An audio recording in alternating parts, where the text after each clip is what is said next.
This channel will be my experience of having a hair transplant on the 2nd of June 2023 at the clinic of Dr. Serkan Aygin in Istanbul. So, let's get on with this. So, day 3 of my hair loss transplant, and I've got some information for you, not only from my perspective but from somebody else's as well. It turns out that this hotel that I'm staying in is used a lot by this clinic, the clinic that arranged the hair transplant.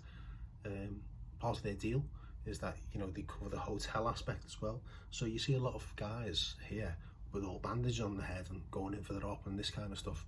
So I've seen a lot in the hotel foyer.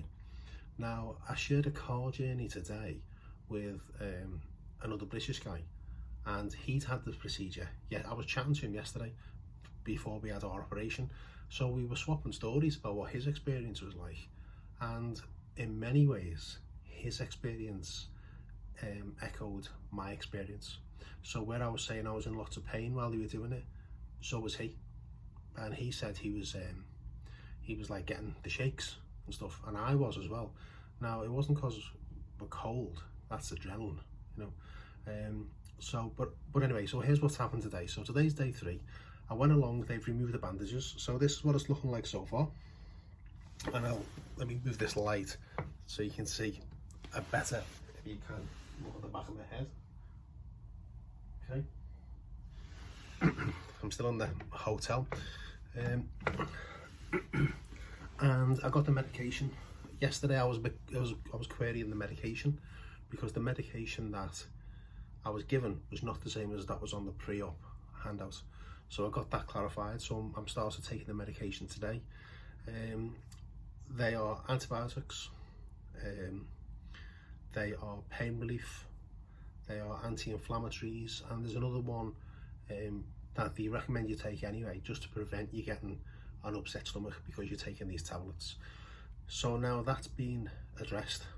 I got them to explain exactly what I need to do, and I've started taking that. Now, my head, if I try and raise my eyebrows, you see how this top half doesn't move. Now, I've never had Botox and I never intend to, but I imagine that's what it's like. If I do this, I get like a little bit of pain, like tension in the top there. It's still quite sensitive. It's still a little bit swollen as well. I'm hoping that will go, or just wear off in time. So we had a meeting with a new person today, and she was going to be like the post-op person, and she's already WhatsApped me. She was really nice, and she was very helpful. Now today I walked out of the clinic with a certificate. Initially I thought it was 4,600 grafts I've had. It wasn't, it was 4,300, and this technique I had was DHI. So there's the certificate, if that helps. They also give me a hat, which I can't really wear because it's a little bit small, and the idea is when you're putting the hat on, you put it on at the back and then manipulate it over at the front, being really careful of the hair at the top. So you put it on at the back, kind of you put it on the back and then ease it over the front. It reminds me a little bit of the Scarecrow in The Wizard of Oz, but I can't really, that doesn't fit me. It wasn't until after the procedure that I realised that me and the guy I was with, because we shared a journey to the clinic and back, they hadn't given us like the cool band to go around our heads. So be it. They gave me some bandages at the clinic when I left. So what I've been doing is, in the hotel, I've been putting them under the sink, getting them wet with cold water and putting them in the fridge, and I've just been resting that, and that's really nice. It feels really nice. They also gave excuse me, they also gave this a repair set. It's a shampoo and lotion, so it's 2 shampoos and 1 lotion. Now when I start using this, I've got to use the lotion and rub it into my head really gently.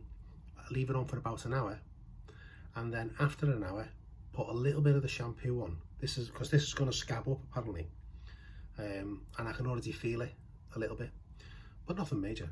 But you get about an hour after the lotion's been on, you get a little bit of shampoo, put that on for about 2 minutes, and then gently, you don't use your shower, you have to pour water over your head, The shower head is like too much. So a thing that I bought, which was on offer, so my voice is a bit croaky. The thing that I bought was this kit, and I'll open it and show you. This was £145, and you have 6 shampoos, which are the ones across the top. You have these are food supplements, and these are, it says, I haven't even looked at this properly, it says a hair repair serum, and there's some instructions on the lid. So that was about £145. So if you are going to do this, it'd be an idea to make sure you're bringing a suitcase with you. I was just going to bring hand luggage because I thought I'm only there for a few days. I don't need any clothes. I'm not going to be going out doing the tourist sites, but it's a good idea to get checked in luggage as well, because that probably won't be allowed in your hand luggage. Okay. So today, how am I feeling? I've been out today. I didn't wear the hat. I went out when it was overcast, because the hat just doesn't work. Well, it works, it just doesn't fit my hair. You know, and I tried it on and I thought, okay, well, let's going to see what's what.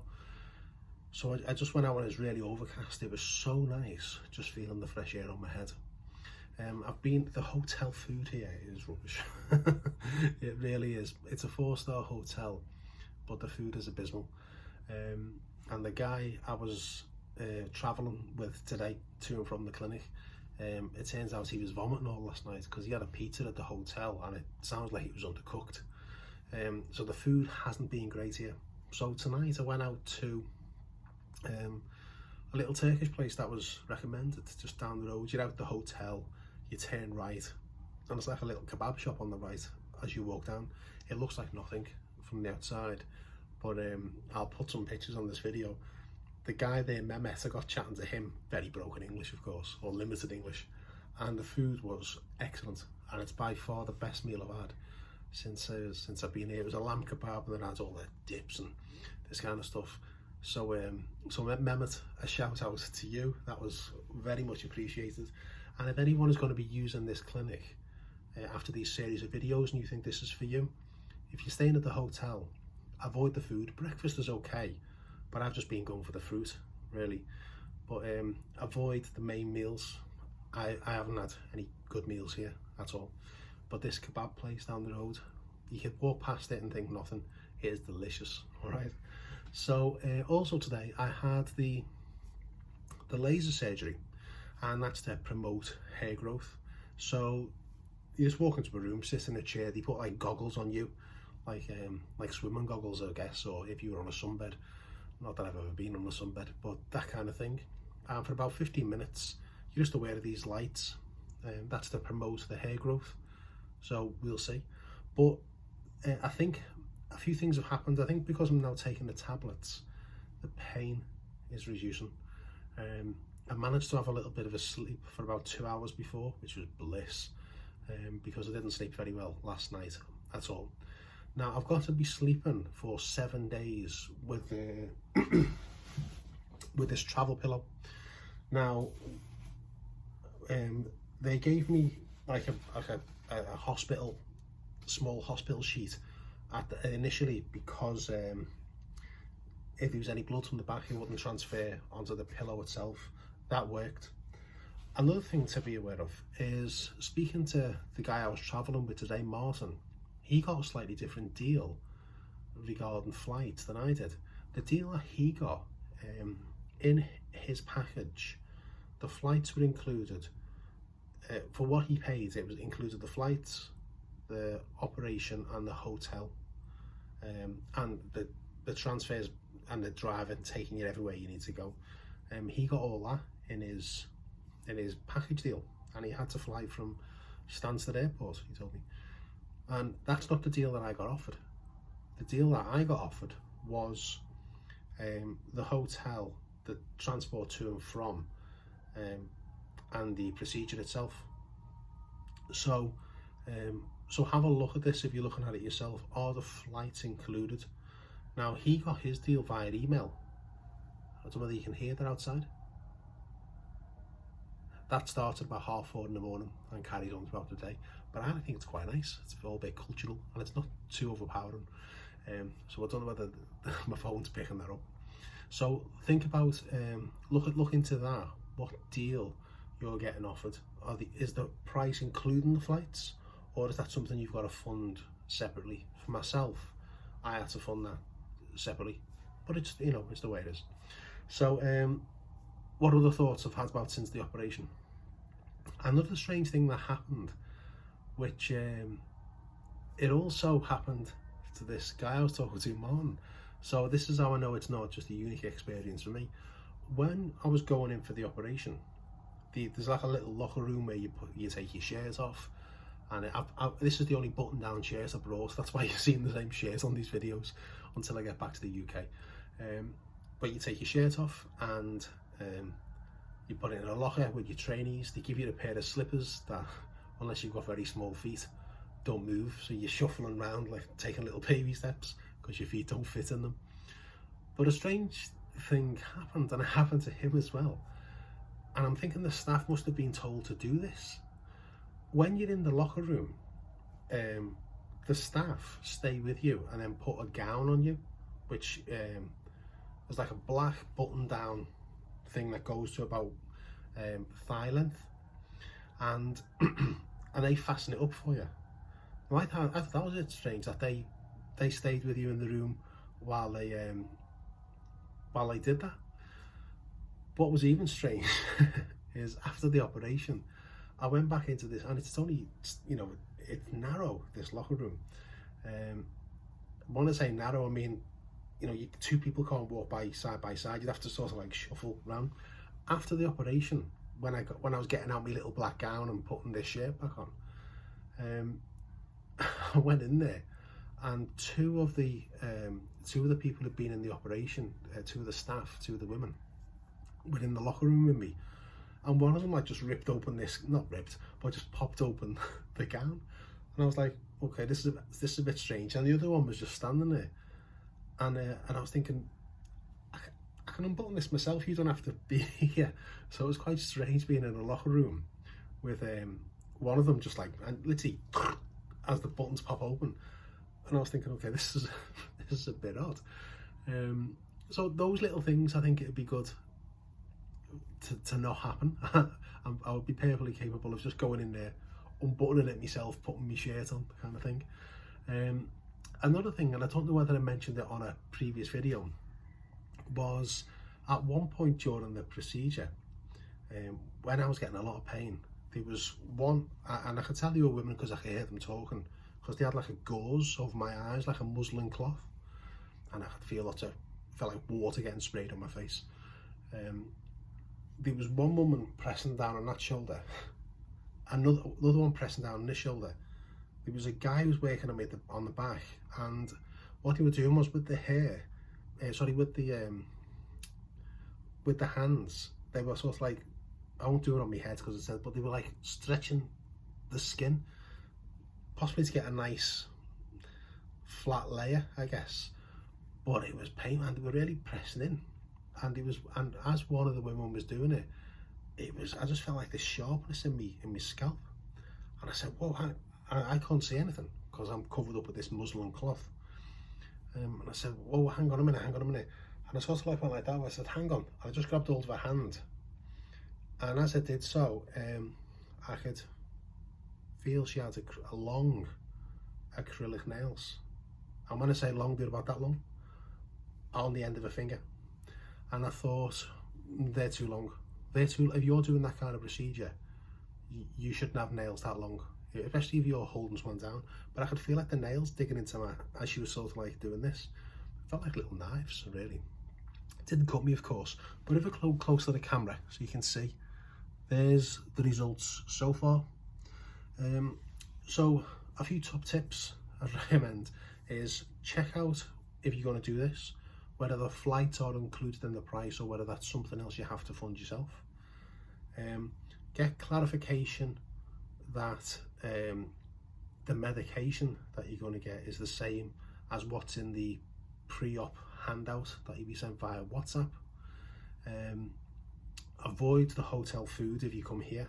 It's really not very good at all, you know. If you do come here, check out that kebab place. It's out the hotel, turn right, and it's about, you know, 200 meters maybe down on the right hand side. I think it's the first kebab place you come to, but the food is divine. You walk past it and think nothing of it, but it's lovely.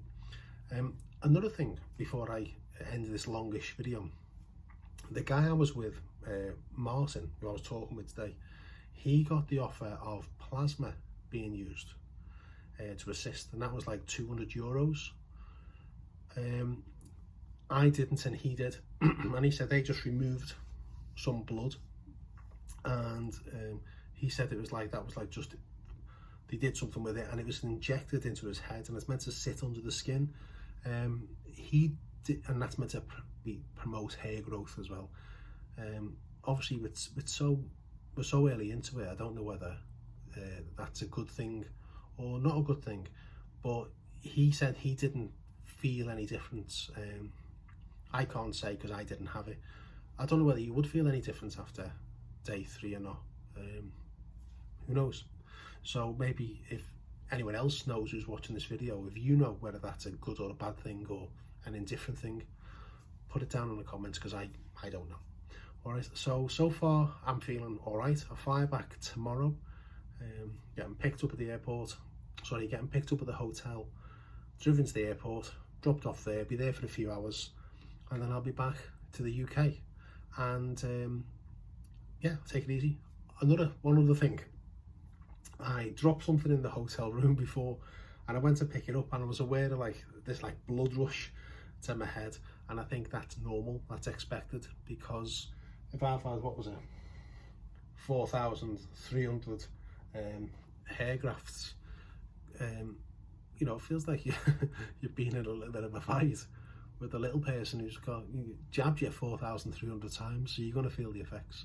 So hopefully the swelling will start to go down. I'm aware of it at the sides.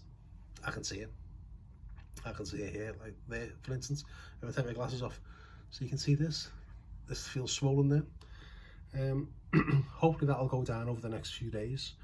The flight will be interesting to see whether I can get myself in a position where I don't really want my head against the back of the seat, so I'll probably be using the travel pillow, and let's see how we get on. So I'll keep you posted. A longer than normal video. I wanted to give you as much information as I could, really. So I hope you're enjoying these videos. If you are, please do the like, and that really helps. And I'll keep on posting. I won't be as every day as I have been doing for this procedure, so I'll probably be doing some staggered ones, like a week, a month, 2-month update, 6-month update kind of thing, just so you can see the progress. But that's me so far, and I hope you're enjoying these. So this is James. Bye bye.